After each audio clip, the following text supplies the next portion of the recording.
صلی اللہ علیہ وسلم نے فرمایا عزت معاف کرنے میں ہے۔ عزت کس چیز میں ہے؟ بدلہ لینے میں عزت، یہ حقائق ہے۔ عزت بدلہ لینے، جس نے ایک تھپڑ کے جواب میں دو مارے وہ باعزت نہیں، بلکہ مسند امام احمد بن حنبل پڑھی، حضرت موسیٰ علیہ السلام کوہ طور پہ کھڑے، میرے رسول پاک علیہ السلام فرماتے ہیں جناب موسیٰ علیہ السلام نے اللہ کی بارگاہ میں عرض کیا، اے اللہ ساری دنیا کہتی ہے ہم عزت والے ہیں، ہم عزت والے، من اعز عبادک یا اللہ، اے اللہ تو بتا تیرے بندوں میں عزت والا کون ہے؟ تو حضرت موسیٰ کہتے ہیں رب کریم نے فرمایا اذا قادر غفارا، جس کے پاس بدلہ لینے کی طاقت ہو پھر بھی معاف کر دے وہ بڑی عزت والا ہوا کرتا ہے۔ جو اینٹ کے جواب میں پتھر مار سکتا ہو، جو گولی کے جواب کے اندر 15 گولیاں مار سکتا ہو لیکن معاف کر دے وہ بڑی عزت والا ہے۔ عزت والا ہے جو معاف کرے۔ حضرت فخر جہاں دہلوی بہت بڑے درویش تھے، سلسلہ عالیہ چشتیہ کا بہت بڑا نام، اور اس صوفی کے آپ حالات پڑھیں تو رب کریم نے بڑا ہی نوازا ہوا تھا۔ دلی کی جامع مسجد کے خطیب، اور ان کی کرامت یہ تھی کہ جو آدمی آ کے سامنے کھڑا ہوتا تھا نا اسے بتانا نہیں پڑتا تھا کہ میرے دل میں کیا ہے، بتانا نہیں پڑتا تھا، سامنے آ کے کھڑا ہوتا تھا تو حضرت ہاتھ اٹھاتے تھے، کہتے تھے اللہ یہ بے اولاد ہے اسے اولاد عطا کر دے۔ دوسرا آ کے کھڑا ہوا، خوشی نہیں ہو رہی آپ کو؟ دوسرا آدمی کھڑا ہوا، دوسرا آدمی، اس نے آ کے کہا دعا کے لیے سامنے کھڑا ہوا تو حضرت کہنے لگے اے اللہ بیمار ہے، وہ کہتا میرے دل میں بات تھی مجھے بتانی نہیں پڑی، اتقوا فراست المؤمن فانه ينظر بنور اللہ، نبی پاک نے فرمایا مومن کی فراست قلبی سے ڈرا کرو، وہ تو اللہ کے نور سے دیکھتا ہے، نور الہی سے میں بیمار ہوں، کہنا نہیں پڑا، حضرت نے دعا کر دی۔ اب جب اجتماع زیادہ ہو گیا، لوگ بڑھ گئے، دلی کی جامع مسجد کے باہر بھی صفیں بچھنے لگی، تو بادشاہ کو ٹینشن ہو گئی کہ یہ مولوی میرے لیے مسئلہ ہی نہ بنا دے کل کو۔ اس نے ایک سازش رچی، ایک طوائف تھی، اس طوائف کو کچھ پیسے دیے، کہنے لگے ایکٹنگ کرنی ہے، کہنے لگی فکر نہ کریں۔ جمعے کا دن تھا، ہزاروں کا مجمع حضرت کے پیچھے جمعہ پڑھنے آیا، حضرت جمعے کی نماز پڑھا کے سیڑھیاں اتر رہے تھے، سائلین کا رش تھا، ادھر بھی لوگ تھے ادھر بھی لوگ، حضرت جا رہے، حضرت نیچے اتر رہے سیڑھیوں سے، دائیں بائیں لوگ ہیں، وہ بی بی آگے بڑھی اور اس طرح اس نے گفتگو شروع کی جیسے بڑا پرانا جاننے والی ہے۔ پتہ کیا لفظ ادا کرتی ہے؟ السلام علیکم، وعلیکم السلام، کیسی طبیعت ہے؟ رات تو پھر آپ آ گئے، ملاقات ہی نہیں ہو سکی، وہ معاف کیجئے گا اس وقت اس لیے آئی ہوں کہ آپ رات کو مجھے کھوٹے سکے دے گئے تھے، کھوٹے سکے، تو میں بازار گئی ہوں تو دکاندار نے لیے نہیں، تو یہ کھوٹے سکے۔ وہ جو دائیں بائیں لوگ تھے نا مد و جزر ہونے لگا، جو پیار میں کچے تھے وہ تڑپنے لگے کہ ہمارا پیر رات کو کہاں ہوتا ہے، ہم نے تو کبھی پوچھا ہی نہیں، ہم تو سمجھتے ہیں حجرے میں ہوتا ہے، یہ رات کو کہاں ہوتا ہے، کہاں ہوتا ہے رات کو؟ جنہ اندر عشق سمایا اونا نہیں پاج جانا، سارے ایسے نہیں ہوتے، جنہ اندر عشق سمایا اونا نہیں پاج جانا، پاویں سونے ملن ہزارہ آسانی یار بٹاؤنا۔ کچھ تو کھڑے تھے کہنے لگے جو مرضی بھی ہو جائے، جو ہم نے دیکھا ہے وہ دیکھ ہی کوئی نہیں سکتا، کوئی جو مرضی، کچھ مد و جزر کا شکار ہے۔ حالات بدلنے لگے، اب وہ بی بی اس طرح گفتگو کر رہی ہے جیسے بڑی پرانی جاننے والی ہے، کہنے لگی کھوٹے سکے دے گئے تھے، دکاندار نے لیے نہیں۔ حضرت کے چہرے پہ کوئی شکن نہیں آیا، آپ نے اپنا ہاتھ اٹھایا، جیب میں ڈالا، الٹا ہاتھ، پیسے نکالے اور سیدھا ہاتھ اس بی بی کے سر پہ رکھا، کہنے لگے بیٹی فکر والی بات کوئی نہیں، تم مجھ سے اصلی سکے لے جا، جا اصلی سکے لے جا، تیرا کام ہو جائے، اور فکر نہ کرنا، پھر بھی ضرورت پڑے نا تو آ جانا، میں اصلی سکے دے دوں گا۔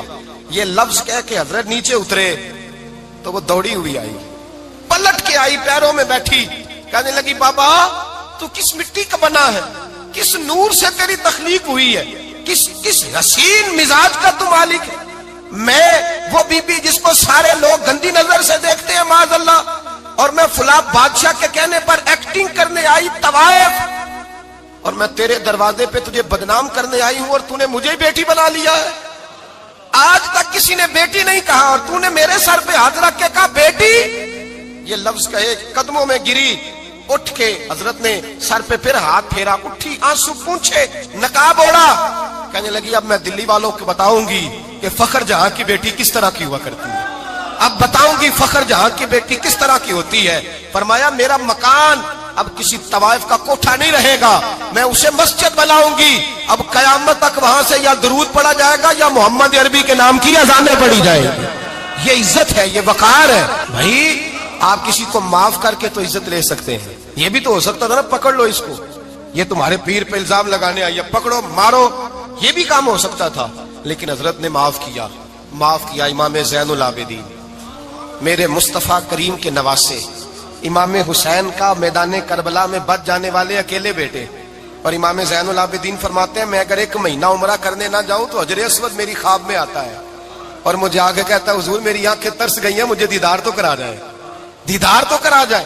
اور حجر اسود جدھر جدھر جدھر جدھر امام صاحب گھوما کرتے تھے آپ کے حالات میں لکھا حجر اسود بھی ادھر ادھر جاتا تھا طواف۔ اتنی بڑی شخصیت مسجد نبوی سے نکلے تو ایک آدمی نے گالیاں دینی شروع کر دی۔ حضرت پہلے تیز چلتے تھے، جب وہ گالیاں دینے لگا تو آہستہ ہو گئے، وہ دیتا رہا۔ جب آپ کا گھر آ گیا تو آپ فرمانے لگے بھائی میرا مکان آ گیا ہے، کوئی بات اور کرنی ہو تو کر لے، میرے بچوں نے سن لیا تو تجھ سے ناراض ہوں گے۔ اور پھر وہ شخص کہتا جب یہ لفظ کہے نا تو مجھ پہ سختہ طاری ہو گیا، یہ کیا کہہ رہے ہیں؟ ہم تو دشمن کو بھی پاکیزہ سزا دیتے ہیں، یہ کیا کہہ رہے ہیں؟ حضرت نے کہا کوئی بات کرنی ہو تو کر لے، میرا مکان آ گیا ہے۔ وہ کہتا میں اس بات پہ بھی سختے میں تھا۔ تھوڑی دیر گزری تو فرمانے لگے بھائی ابھی تو نے میرے وہ عیب بیان کی ہیں جن کا تجھے پتا تھا، میرے اندر تو اور بڑیاں کوتاہیاں پائی جاتی ہیں، اور بڑیاں کمیاں، بڑی پتہ سارا ہے سردار نو کیتیاں دا من نانم کے من دانم، تجھے کیا پتا میرے تو بڑے عیب چھپے ہوئے ہیں۔ وہ شخص کہتا ہے مجھ پر دوسرا بم گرا تو پاک محبوب کا پاک نواسا، پاک فاطمہ کے پاک پوتے اندر گئے، کہنے لگے ٹھہر جانا نا، رک میں آیا، کہتے اندر گئے، 1 بوتل سرکے کی لائے، 1 بوتل شہد کی لائے، 5 کلو کھجوریں لائے، میرے ہاتھ میں تھمائی، کہنے لگے تحفہ ہے۔ کہتے ہیں میں اب تو ماری گیا، میں نے کہا حضور یہ کیا ہے سارا کچھ، میں گالیاں دے رہا تھا۔ آپ فرمانے لگے جو تو کر رہا تھا وہ تیرا کردار ہے اور یہ جو میں نے کیا ہے یہ میرا کردار ہے، اس لیے کہ میرے دادا مولا علی شیر خدا حل عطا مشکل کشا، حضرت علی نے نصیحت فرمائی تھی کہ بیٹا جو گھر آئے وہ خالی ہاتھ نہیں جانا چاہیے، جو دروازے پہ آئے وہ خالی ہاتھ نہیں جانا چاہیے۔ حضرت پیچھے پلٹے تو وہ پیروں میں بیٹھ گیا، کہنے لگا حضور میں نے حسین کو نہیں دیکھا، میں نے علی فاطمہ کو نہیں دیکھا، میں نے مصطفیٰ کو نہیں دیکھا، پر آپ کو دیکھ کے لگتا ہے کہ ان کے اخلاق کتنے اعلیٰ ہوں گے، کتنے اعلیٰ ہوں گے۔ میں لعنت بھیجتا ہوں اس پر جس نے مجھے کہا تھا کہ زین العابدین کو برا کہو، کائنات میں اگر قصیدے پڑھنے چاہیے تو مصطفیٰ کی آل کے پڑھنے چاہیے، اگر تعریف کرنی چاہیے تو رسول اللہ کی آل کی کر۔ تیری نسل پاک میں ہے بچہ بچہ نور کا، تیری نسل پاک میں ہے بچہ بچہ نور کا، تو ہے نے نور تیرا سب گھرانہ نور کا۔ فرمایا آپ تو تعریف کے، تو بھائی یاد رکھیں آپ بدلہ لے کے عزت نہیں کرا سکتے، عزت تو معافی میں ہے، معافی میں عزت ہے۔ حضرت بایزید بستامی کے ساتھ یہودیوں کا پیشوا رہتا تھا، زیادہ تر مخالفتیں حسد کی وجہ سے ہوتی ہیں، حسد بنیادی وجہ ہوتی ہے۔ قرآن مجید نے کہا محبوب تیرے ساتھ جو زیادتی کرتے ہیں، معاذ اللہ بے ادبی کرتے ہیں، حسد من عند انفسہم، ان کے دلوں میں تیرا حسد ہے۔ حسد بنیادی وجہ ہے، اختلاف حسد ہوتا ہے جو وجہ بنتا ہے۔ حضرت بایزید بستامی کے پڑوس میں یہودیوں کا پیشوا رہتا تھا، آپ کی مخالفت کرتا، ساری زندگی اس نے مخالفت کی، یہودیوں سے بڑا مانتے تھے، اس سے کوئی غلطی ہو گئی سارے اسے چھوڑ گئے، پہلے رئیس اعظم ہوتا تھا پھر غریب ہو گیا۔ ایک دن حضرت بایزید بستامی گھر آئے تو بچے کے رونے کی آواز آئی، زوجہ سے پوچھنے لگے اس کا بچہ کیوں روتا ہے؟ تو کہنے لگی آپ کو پتا ہے نا اب لوگ اسے چھوڑ گئے ہیں تو گھر میں دیا نہیں جلتا، بچہ چھوٹا ہے اندھیرے میں روتا ہے۔ رات گہری ہو گئی تو حضرت بایزید نے اپنے گھر سے دیا اٹھایا، اپنے گھر سے دروازے پہ دستک دی، وہ باہر آیا تو جناب بایزید کا انداز کیا ہے، اس نے مخالفت کی زندگی بھر، انداز کیا ہے، باہر آتے ہی نا آپ فوراً اس کو بولنے نہیں دیا، کہنے لگے بھائی سن لے میں پہلے بھی آ سکتا تھا، دیر سے اس لیے آیا ہوں کہ گلیاں سنسان ہو جائیں، لوگ سو جائیں، تجھے اور مجھے کوئی نہیں دیکھ رہا ہے کہ میں ہوں دوسرا تو ہے، اور تو مجھے اچھی طرح جانتا ہے بایزید وہ نہیں کہ جو نیکی کرے گا اور دنیا کو بتائے گا، میں تیرا راز بھی رکھوں گا۔ اور بچے تو معصوم ہوتے ہیں نا، فرمایا میرے بڑے ہو گئے تیرے چھوٹے ہیں، یہ پکڑ لے دیا گھر میں لے جا، اور میرا وعدہ ہے کسی کو ساری زندگی اس نے مخالفت کی۔ وہ شخص کہتا ہے مجھے بولنے کا موقع ہی نہ دیا، دیا دے کے چلے گئے۔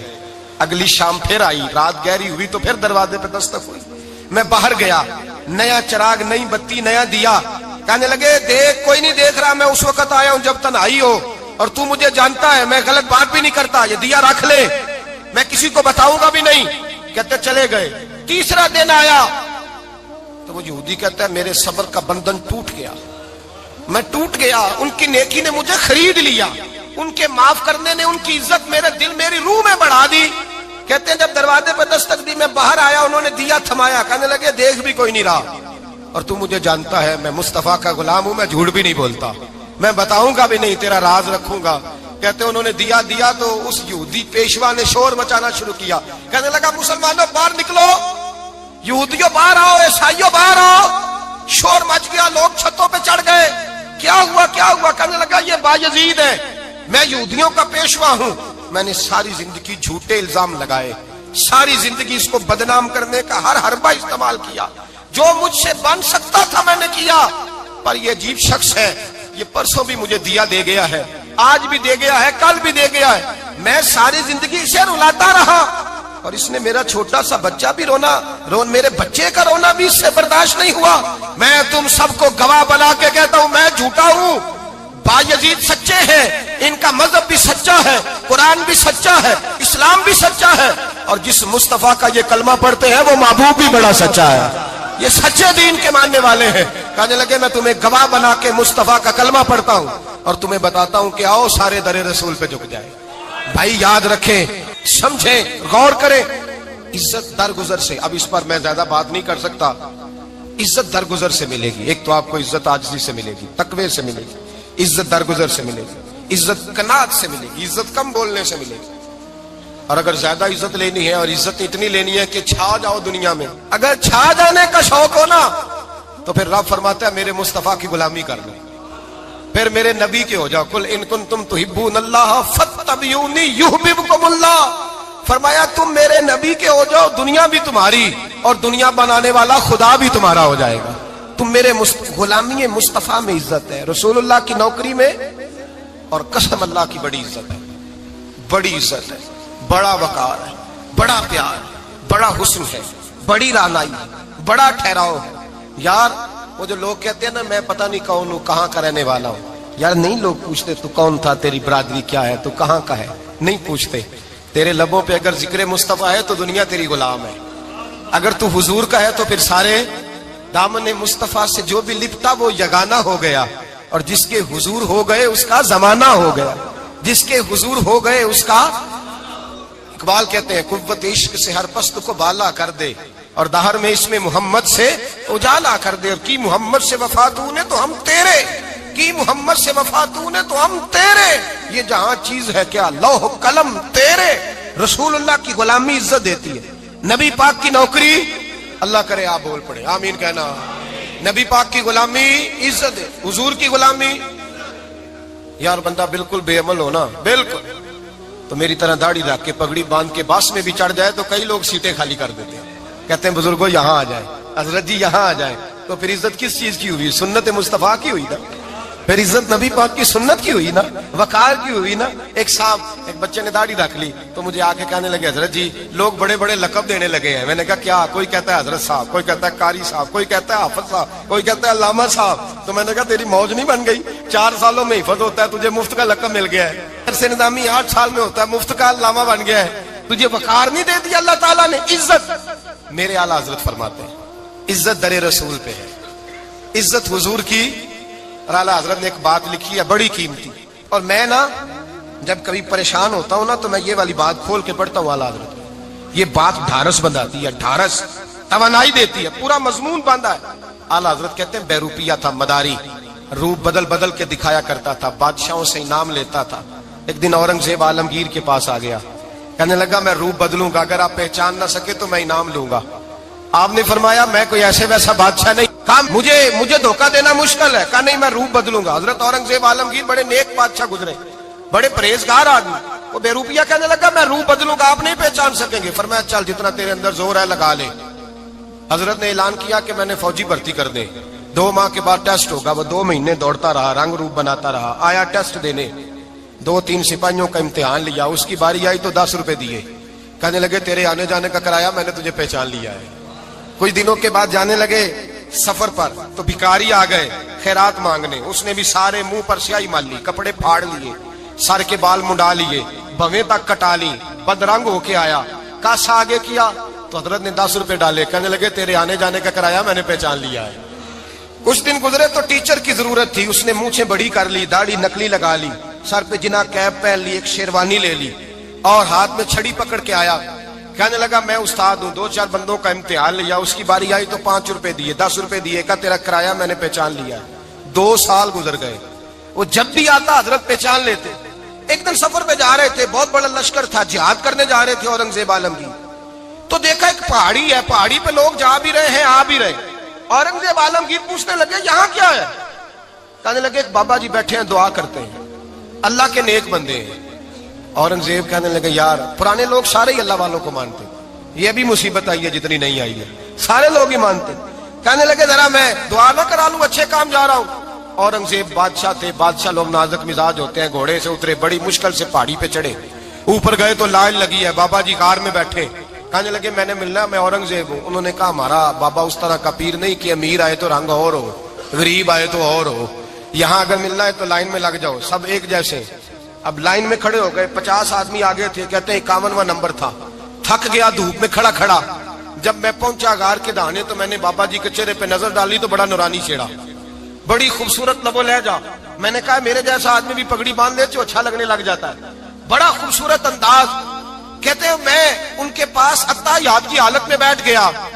میں نے کہا حضور میں جا رہا ہوں جہاد کرنے، دعا کرنا۔ بزرگوں نے ہاتھ اٹھائے، اللہ اس کی مدد فرما، دین کو غلبہ عطا فرما، اسے دین کا سچا پکا سپاہی بنا۔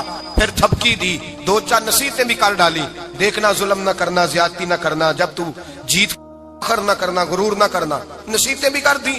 کہتے ہیں اب جب میں اٹھا تو 2-4 دینار بطور نذرانہ مسلح کے نیچے رکھے، اور الٹے قدم جب میں غار سے اترا انہوں نے رومال جاڑا اور اٹھ کے کھڑے ہو گئے، کہنے لگے آج نہیں تو نے پہچانا، آج نہیں تو نے پہچانا، میرا انعام بنتا ہے، آج نہیں پہچانا، لا پیسے۔ اورنگزیب کہنے لگا یار تو نے حد کر دی، کہاں چڑھا کہاں کھڑا رہا، دھوپ میں تھک گیا، کمال کر دی بھائی تو نے، بتا تو کیا لے گا، اب تو دیکھ جلدی بتا، اب کتنے لوگ پیچھے دھوپ میں کھڑے ہیں، لشکر سارا کھڑا ہے، کیا لے گا؟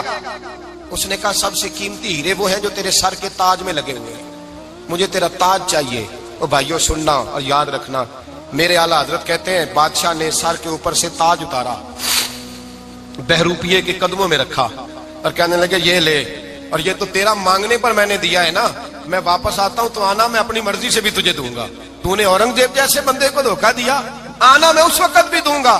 وہ دے کر بس بات ختم ہو گئی، حد ہو گئی، دے کر کہتے ہیں جب میں پلٹا نا واپس، بہروپیے نے آواز دی بادشاہ ٹھہر جا، تو میں نے پلٹ کے دیکھا تو کہنے لگے یہ اپنا تاج لے جا، اٹھا اور لے جا۔ میں نے کہا 2 سال بیت گئے تجھے محنت کرتے، آج قابو آیا تو لے جاؤں۔ کہنے لگا لے جا، مسئلہ سمجھ میں آ گیا۔ میں نے کہا مجھے بھی تو سمجھانا۔ تو کہتے ہیں وہ پھوٹ پھوٹ کے رویا، اس کی آنکھیں برس پڑی، سیلاب کی طرح آنسو بہ نکلے، تڑپا اور رو کے کہنے لگا بادشاہ میں نے جھوٹ موٹ رسول اللہ کی غلامی اختیار کی تھی، جھوٹ موٹ کی داڑھی، جھوٹ موٹ کی پگڑی، جھوٹ موٹ کا فقر، میں نے جھوٹ موٹ نبی پاک کا لباس پہنا ہے، تو تیرے جیسے بادشاہوں کے تاج میرے قدموں میں آ گئے ہیں۔ اگر میں سچ مچ رسول اللہ کا غلام بنوں گا تو اللہ کیا کچھ عطا فرمائے گا، اللہ کتنی نعمتوں سے نوازے گا۔ میرے اعلیٰ کیا فرماتے ہیں؟ اعلیٰ حضرت فرماتے ہیں فرشتے بھی کرتے ہیں تعظیم میری۔ کون جی؟ اللہ۔ ایسا عقیدہ بھی کم ملے گا جو بریلی کے امام کا عقیدہ ہے، ایسا بھی کم۔ کہتے ہیں فرشتے بھی کرتے ہیں تعظیم میری، کیوں؟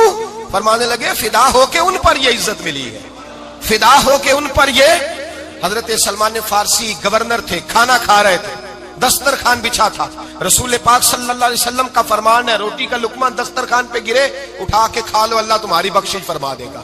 دسترخوان صاف ہوتا ہے، روٹی، بڑے گورنر تھے آپ، بڑے بڑے سفیر بیٹھے تھے، وزیر بیٹھے تھے، روٹی کا لقمہ گر گیا۔ آج تو لوگ فیشن میں عزت ڈھونڈتے ہیں نا، وقار ڈھونڈتے ہیں کہ میں جدید دنیا کے ساتھ مل جاؤں، میں معاذ اللہ لڑکی لڑکے اکٹھے بٹھا کے منگنی کروں تو میں ماڈرن شمار ہو جاؤں گا، میں بڑے بڑے ڈھول بجاؤں تو ماڈرن بنوں گا، میں اگر مہندی پہ سارے تماشے کر ڈالوں تو میں ماڈرن ہوں۔ دیکھو عزت کس بات میں۔ حضرت سلمان فارسی روٹی کھا رہے تھے، سفیر وزیر نہ جانے بڑے بڑے لوگ بیٹھے تھے، کھانا کھاتے کھاتے لقمہ گرا دسترخوان پہ، حضرت سلمان فارسی نے سمیٹا، منہ میں رکھا، پھر انگلی مار کے دسترخوان صاف کیا۔ ایک صحابی کان میں کہنے لگے سلمان کیا کر رہے ہو، کیا کر، آپ گورنر ہے، سوچئے تو صحیح، یہ لوگ کیا کہیں گے دنیا دار کے مسلمانوں کو روٹی نہیں ملتی، اٹھا اٹھا کے کھا رہے۔ کان میں بات کی، کان میں۔ حضرت سلمان فارسی کان میں جواب دے سکتے تھے، کہہ سکتے تھے نہیں ایسے ہی کرنا ہے، انہوں نے کان میں بات کی، لیکن جناب سلمان فارسی اعلیٰ اعلان بولے کہنے لگے ان 4 5 6 دنیا داروں کے لیے میں اپنے نبی کا طریقہ چھوڑ دوں, اپنے رسول کی سنت چھوڑ دوں؟ یہ 4 5 دنیا داروں میں کھجوریں اتارتا تھا, نوکریاں کرتا تھا. یہ جو میرے سر پر عزت کے بال ہیں یہ محمد عربی کے اگائے ہوئے ہیں, رسول اللہ کے اگائے ہوئے ہیں. اور بھائیو حد ہو گئی. حضرت بلال رضی اللہ تعالیٰ, حضرت بلال آئے جناب عمر سے ملنے. کیسے وہ کسرا بھی آئے تو عمر خاطر میں نہ لائے, اور بلال حبشی دروازے پہ داخل ہوئے تو فاروق اعظم نے کرسی چھوڑ دی, ہاتھ باندھ کے کونے میں کھڑے ہو گئے. کالا رنگ ہے, نام بھی لکھنا نہیں جانتے, زمانے میں تعارف کوئی نہیں. حضرت عمر نے ہاتھ باندھا ہے. لوگ کہنے لگے عمر تو کیسے ہو, کسرا سے نہیں ڈرتا, یہ کون آ رہا ہے جس کے لیے تیرا اتنا استقبال ہے؟ حضرت عمر کہنے لگے چپ کر جاؤ, اس کی بات نہ کرنا, اسے آنے دو, اسے آنے دو, اس کی بات نہ چھیڑنا. حضرت سیدنا بلال آئے, کہنے لگے امیر المومنین کیا کر رہے ہو؟ فرمایا نہیں چپ کر یار. بازو پکڑا, اپنی کرسی پہ بٹھایا. حضرت بلال کہنے لگے حضور میں غلام ہوں, مجھے تو طریقے بھی نہیں آتے ان کرسیوں پہ بیٹھنے کے, میں تو غریب ماں کا بیٹا, غلام باپ کی اولاد, سلیقہ, یہ آپ کیا کر رہے ہیں؟ تو حضرت عمر کہنے لگے بلال تھا تو غلام ہی, پر جب سے مصطفیٰ کا غلام بنا ہے تو ہمارا امام بن گیا ہے, اب تو امام ہے رسول اللہ کی امت کا. فرمایا وہ مجھے دن یاد ہے جب مکہ فتح ہوا تھا, بت ٹوٹ گئے تھے, بڑے بڑے سردار تھے, اور میرے نبی نے فرمایا بلال سے کہو کعبے کی چھت پہ چڑھ کے اذان دے. تو لوگوں نے کہا حضور یہ سارے جل گئے ہیں, کسی اور کی ڈیوٹی لگا دے. حضور نے فرمایا چپ کرو, بدر میں مار کھا کے اذان پڑے تو بلال, احد میں پتھر برسے اذان پڑے تو بلال, تپتے صحراؤں میں پڑے تو بلال, ہر جگہ مار کھائے تو بلال. اور آج اگر اللہ نے عزت دی ہے تو میں لوگوں کو دیکھ کے بلال کو عزت نہ دوں؟ میں بتانا چاہتا ہوں کہ رسول اللہ کی غلامی میں عزت ہے. فرمایا کوئی اوپر نہیں چڑھے گا, ابو بکر بھی نیچے, عمر بھی نیچے, عثمان و علی, طلحہ اور زبیر بھی نیچے. آج یہ حبشی غلام کعبے کی چھت پہ چڑھے گا, اور میں دنیا کو بتاؤں گا کہ اصل عزت اسی کے پاس ہوتی ہے جو رسول اللہ کا غلام ہوا کرتا ہے. بھائی یاد رکھیں عزت حضور کی غلامی میں ہے. نہ یہ دیکھو میری برادری کیا کہتی ہے, رمضان کا مہینہ ہے, 10واں روزہ ہے, حضرت خدیجہ کا یوم وصال ہے. نہ دیکھو دنیا کیا کہتی ہے, یہ دیکھا کرو رسول اللہ کیا کہتے ہیں. نبی پاک چھوڑ دو ساری دنیا کے دھوکے, سارے فیشن, ساری رسومات, ساری تہمات چھوڑ دو, سیدھی توجہ مدینے والے محبوب کی طرف کرو, جیسے حضور کہیں ویسے کرو. ماحول کا نہیں تھا. حضور اللہ نے آپ کو جوان اور خوبصورت بیویاں دی ہیں, پر میں جب بھی سنتی ہوں جناب خدیجہ کا ذکر ہی سنتی ہوں. میں نے رشک کے انداز میں کہا, کہتی میں بات کیا کہ خاموش ہو گئی, اور جب میں نے نظر اٹھا کے دیکھا تو حضور کی آنکھوں میں آنسو. نبی پاک صلی اللہ علیہ وسلم کا یہ انداز دیکھا تو میں نے کہا حضور میں رب رسول کی بارگاہ میں توبہ کرتے ہیں, اب تو رو دیے. تو حضور فرمانے لگے عائشہ یہاں جو بھی آیا ہے نا وہ سکھوں اور آسانیوں کے دنوں میں آیا ہے, اور خدیجہ میری ان دنوں کی ساتھی تھی جو میرے تکلیف کے دن تھے, میری آزمائشوں کی, میری پریشانیوں کی میری ساتھی تھی. جب لوگ مجھے تکلیف دیتے تھے میں گھر جاتا تھا تو مجھے کہتی تھی حضور آپ تو صلہ رحمی کرتے ہیں, غریبوں کا بوجھ اٹھاتے ہیں, آپ تو لوگوں کے ساتھ محبت سے پیش آتے ہیں, حضور آپ پریشان نہ ہو, آپ کا رب آپ کو ہمیشہ عزت ہی عطا فرمائے گا. فرمایا وہ میری تکلیفوں کی اسے کیسے, میرے بھائی رشک کیا لوگوں نے ایک دوسرے پر, حسد نہیں کیا. ہم تو نا جی اپنی مرضی کے فیصلے کرتے کرتے پیچھے رہ گئے. ہم نے لوگوں کو پیچھے کرنے کا سوچا تھا لیکن ہم سب سے پیچھے رہ گئے. ہم نے سیاست اور سازش کی تھی کہ کچھ لوگوں کے دلوں پہ پیر رکھ کے میں اپنا قد اونچا کروں گا, کچھ کے سینوں پہ پیر رکھ کے, لیکن ایسا نہیں ہوتا, یہ ہوتا نہیں. آپ کسی کی جگہ نہیں لے سکتے, اس لیے کہ رب نے سب کی جگہ اپنی اپنی بنائی ہوئی, سب کی جگہ. ہاں ایسا ضرور ہوتا ہے کہ کئی دفعہ نا ہم اپنے مقام کو گرا لیتے ہیں. وہ کسی نے کہا تھا کہ ایسا نہیں کہ تیری جگہ کوئی اور آ گیا, لیکن تیرا مقام بھی اب تیرا نہیں رہا. ہوتا یہ ہے کہ ہم نہ گرا لیتے ہیں اپنے آپ.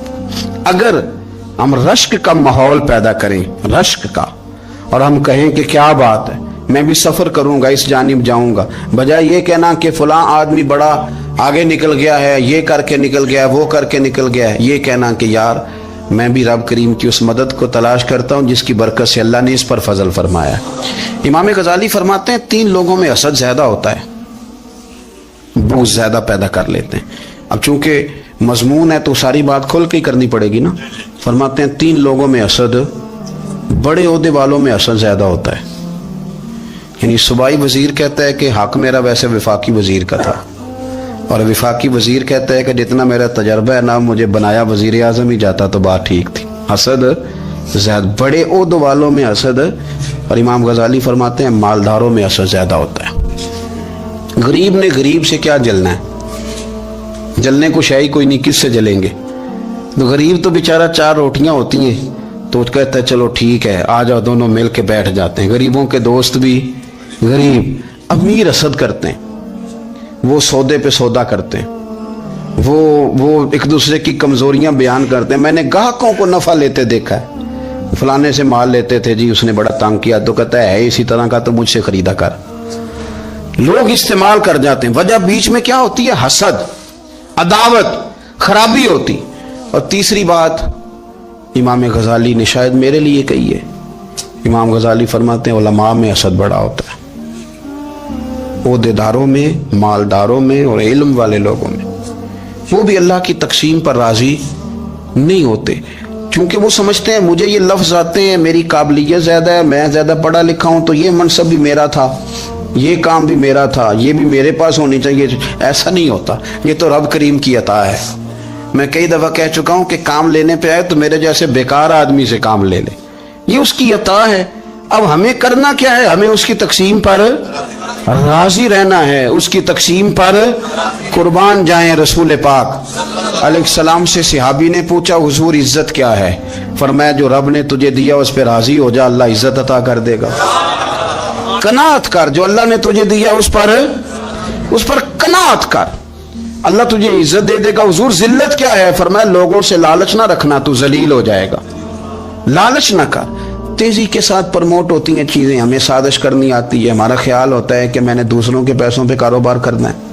ہمارا خیال ہوتا ہے کہ پالٹی ڈال کے روٹی کھانی ہے. ہمارا خیال ہوتا ہے کہ کسی بندے کو کس طرح استعمال کرنا ہے. یاد رکھ لینا، کبھی بات نہ بھولنا، جو لوگوں کو استعمال کرنا چاہتا ہے وہ ساری زندگی استعمال ہوتا رہتا ہے. جو کسی شخص کو کسی مقام پر رسوا کرنا چاہتا ہے اپنی عزت بچا نہیں پاتا. جو آدمی لوگوں کو حقیر جانتا ہے اللہ اسے کبھی عزتیں عطا نہیں کرتا، وہ گڑھوں کے اندر گرتا چلا جاتا ہے. یاد رکھیں جو عزتیں دینی شروع کر دے رب اسے باعزت بنا دیتا ہے. جو پیار کرنا شروع کر دے معاشرے میں لوگ اس سے پیار کرنے لگ جاتے. جو کسی دیکھیں اگر ہم وہاں سے مانگے جہاں سے سب کو ملتا ہے تو پھر بندوں پر اتنی نظر رکھنے کی ضرورت باقی رہتی نہیں ہے. ادھر دیکھیں رشک کریں گے تو لالچ سے بھی بچیں گے، حسد سے بھی بچیں گے. بخاری مسلم میں حدیث ہے، حضرت ابو ہریرہ رضی اللہ تعالیٰ عنہ کہتے ہیں حضور کی بارگاہ میں حاضر تھے تو کچھ غریب لوگ حاضر ہوئے، غربا. انہوں نے عرض کی یا رسول اللہ صلی اللہ علیہ وسلم ایک گزارش کرنے آئے. حضور نے فرمایا کہو. یا رسول اللہ امیر تو ہم سے آگے نکل گئے. حضور نے فرمایا کس بات میں؟ عرض کی حضور نمازوں میں نہیں ہم گزرنے دیتے، اتنے نفل وہ پڑھتے ہیں اتنے ہم بھی پڑھ لیں گے. صحیح بتانا صحیح. آج کل یہ نمازوں کا مقابلہ بھی ہے کہ نفل میں نے زیادہ پڑھنے، عبادت میں نے. ہمارے صاحب رحمۃ اللہ علیہ فرمایا کرتے تھے آستانوں پہ گدی نشینوں کا تو رولا ہوتا ہے، اللہ اللہ کرنے کا رولا نہیں ہوتا. یہ تو شور ہوتا ہے کہ سجادہ میں ہوں سجادہ، اور سب نے کوئی نہ کوئی کہانی سنائی ہوتی. کہتے نہیں ابا جی مجھے کہہ گئے تھے کان میں. دوسرا کہتا نہیں مجھے لکھ کے دے گئے تھے. تیسرا کہتا تمہیں تو پتہ ہی نہیں، تم تھے ہی نہیں، عمرے پہ تو میرے ساتھ گئے تھے. جو میرے ساتھ ان کا معاہدہ ہوا وہ خانہ کعبہ میں ہوا ہے، لہذا میرا پہلا نمبر ہے. سب کے پاس کوئی نہ کوئی معاملہ ہوتا ہے. یہ سارے کام کوئی ضروری نہیں. ضروری کیا ہے کہ وہ جو کہتے تھے کرو، جس نے سب سے زیادہ کر کے دکھایا وہ زیادہ جانشین ہے. وہ زیادہ جانشین ہے جس نے زیادہ کر کے دکھایا. معاملہ تو یہ ہے کہ اس رستے پہ کس نے چلنا ہے. لوگ تو سجادہ نشینی سے بھاگا کرتے تھے، بھاگتے تھے. حضرت ابو بکر صدیق رضی اللہ تعالیٰ عنہ کا وصال ظاہری ہوا تو حضرت عمر خلیفہ بنے. تیسرا دن تک خلیفہ بنے ہوئے. 2-3 چھوٹی چھوٹی بچیاں آ گئیں. چاچا جان آپ خلیفہ بنے؟ فرمایا ہاں. چلو پھر عصر کے بعد ابو بکر ہمارے گھر جاتے تھے. فرمایا پتر تمہارے گھر کیا ہے؟ کہنے لگی ہم یتیم ہیں، ہمارا بھائی کوئی نہیں. ابو بکر روز عصر کے بعد آتے تھے، ہماری بکریوں کا دودھ دھو کے ہمیں دے جاتے تھے. کچھ بیچ کے گزارا کر لیتی تھی، کچھ پی لیتی تھی. چچا 3 دن ہو گئے میری اماں بھی روتی ہے بہنیں بھی روتی ہیں, آپ چلیں گے؟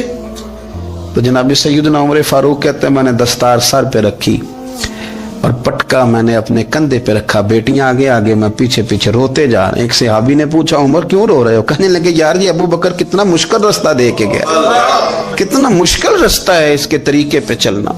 یہ لوگ تو سجادہ نشینی اتنا کٹھن کام تھا, لوگ بھاگا کرتے تھے. شوق آ گیا اب رسول کریم علیہ السلام کے حضور ناز حاضر ہو کے عرض کی حضور امیر آگے گزر گئے, نمازوں میں نہیں ہم گزرنے دیتے, ہم ان سے زیادہ پڑھیں گے, نفلوں میں نہیں گزرنے دیتے, زیادہ پڑھیں گے. یا رسول اللہ صلی اللہ تعالی علیہ وسلم ہم انہیں نا تلاوت قرآن پاک میں نہیں آگے گزرنے دیں گے, وہ ہم زیادہ پڑھیں گے. لیکن حضور وہ مالدار ہیں, غلام آزاد کرتے ہیں, صدقات کرتے ہیں, خیرہ, اس کا ہم کیا کریں؟ حضرت سیدنا ابو ہریرہ فرماتے ہیں کہ جواب تو حضور نے بعد میں دینا تھا, اور جب ان کا سوال ختم ہوا تو میں نے حضور کا چہرہ نور دیکھا تو رسول پاک کا چہرہ خوشی سے کھلتا ہوا مجھے نظر آیا. گویا یہ جو رشک ہے نا کہ نیکی میں آگے گزرنا, یہ حضور کو اتنا پسند آیا کہ ان کے سوال سے حضور بڑے راضی ہوئے. کریم فرمانے لگے, حضور فرمانے لگے میں تمہیں ایک وظیفہ بتاتا ہوں, تم وہ پڑھو, امیر جتنی بھی نیکیاں کریں گے نا اللہ تمہیں ان کے برابر ثواب دے دے گا. لے لو نسخہ, یہ کرو کام. یا رسول اللہ بتائیں, فرمائے رات کو نا 33 بار سبحان اللہ پڑھا کرو, 33 بار الحمدللہ پڑھا کرو, 34 بار اللہ اکبر پڑھا کرو.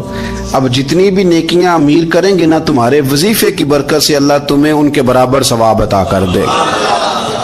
اب جناب ابو ہریرہ کہتے میں نے ان کے چہرے دیکھے تو مجھے یوں محسوس ہوا کہ جس طرح کسی بندے کی کھوئی ہوئی رقم مل جائے تو وہ راضی نہیں ہوتا.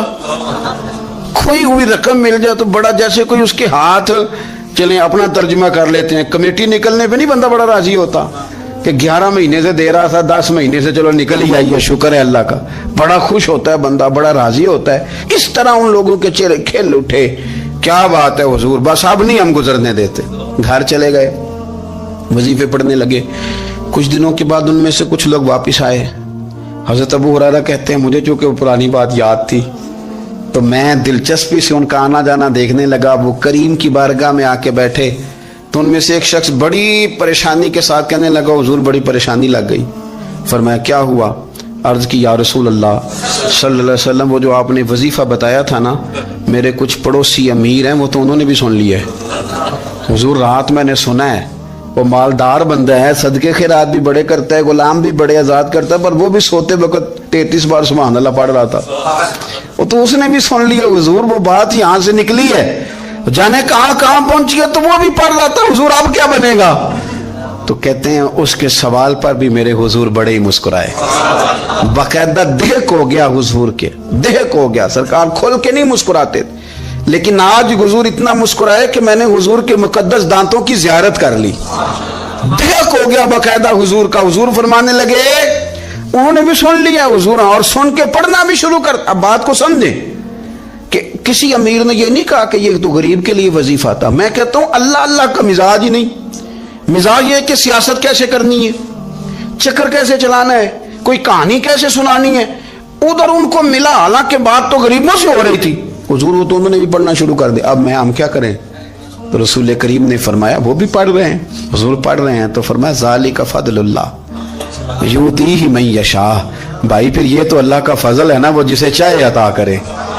اب یہ حضور نے کہہ دیا تو حضرت ابو ہریرہ کہتے ہیں میں نے پلٹ کر ان لوگوں کے چہرے دیکھے, قربان جائیں, میں نے پھر ان کے چہروں پر اطمینان دیکھا, میں نے سکون دیکھا, اس لیے کہ وہ سمجھ گئے جب رب فضل کرے تو پھر فضل کے معاملے میں اللہ کے بندے بحث نہیں کیا کرتے. وہ مطمئن ہو کے گئے, کہنے لگے حضور پھر ٹھیک ہے, اگر مالک اس طرح تقسیم کر رہا ہے تو پھر ہم راضی ہیں اپنے رب کریم کی رضا پہ. اپنی زندگی جب آپ بڑی محبت سے قرب و جوار سے تشریف لاتے ہیں, میں قرآن و سنت کے بہت سارے عنوانات دیکھ کے آپ کی خدمت میں ایک بات عرض کروں, اپنی ساری توجہ اپنے رب رسول کی جانب مائل کریں. جتنا آپ دائیں بائیں دیکھیں گے نا اتنا گاڑی کے ٹکرانے کا خطرہ بڑھ جائے گا, وسوسے زیادہ آئیں گے, الجھ جائیں گے. اتنا زیادہ دائیں بائیں نہ دیکھیں, یہ کیا کر رہا ہے، فلانا کیا کر رہا ہے، فلانے کا یہ معاملہ کس طرح کا تھا، نا نا نا، آپ توجہ اللہ کی جانب رکھیں. دیکھیں میرا اور میرے رب کا معاملہ ٹھیک چل رہا ہے، اللہ رسول کے ساتھ میرے معاملات ٹھیک ہیں. یہاں تو آپ کسی کی اصلاح کریں گے، دعوت دیں گے یا دعا کریں گے، تنقید کی تو ویسے دین میں اجازت نہیں ہے. آپ نے یہاں کسی کی اصلاح کرنی اور وہ درد کے ساتھ کرنی، اور یہاں کسی کے لیے دعا کرنی ہے کہ یا اللہ اس بندے پہ رحم فرمائے، سے بدل دے. تنقید کی اور طنز کی تو اجازت.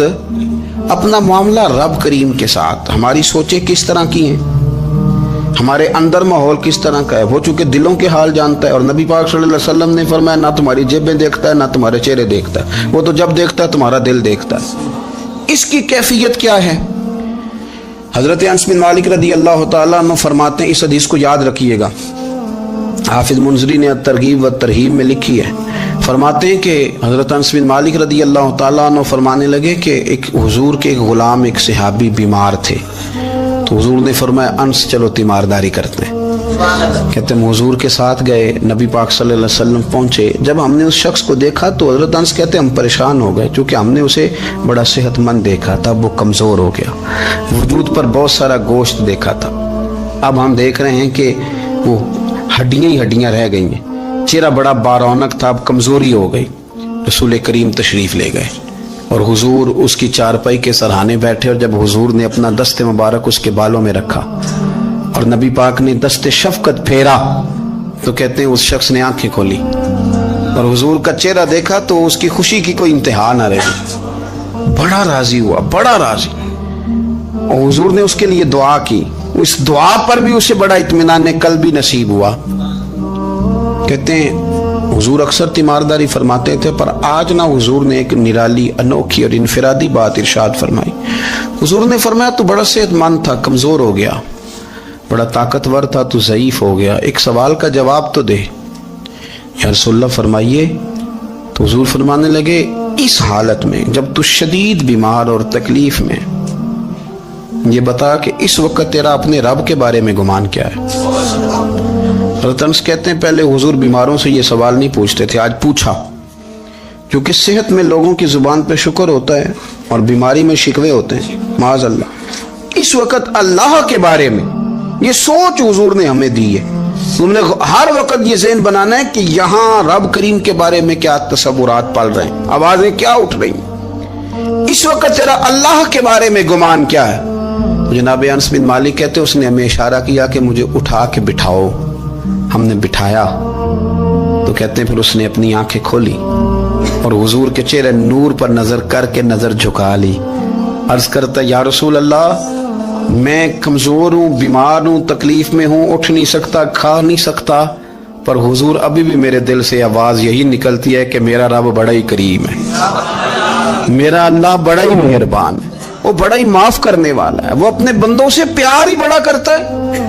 آپ میری بات کو سمجھیں، کیفیت کیا ہے اور الفاظ کیا ہیں.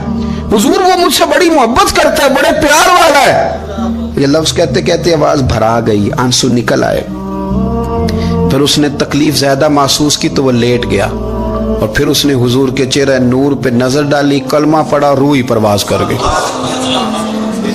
حضرت انس بن مالک فرماتے ہیں ہم اس کے گھر سے نکلے اور جب حضور اس کے کمرے سے باہر آئے تو رسول کریم نے پلٹ کر رک کر پھر پیچھے دیکھا اور فرمایا انس اگر کسی جنتی کی زیارت کرنی ہے تو میرے اس غلام کا چہرہ دیکھ لو.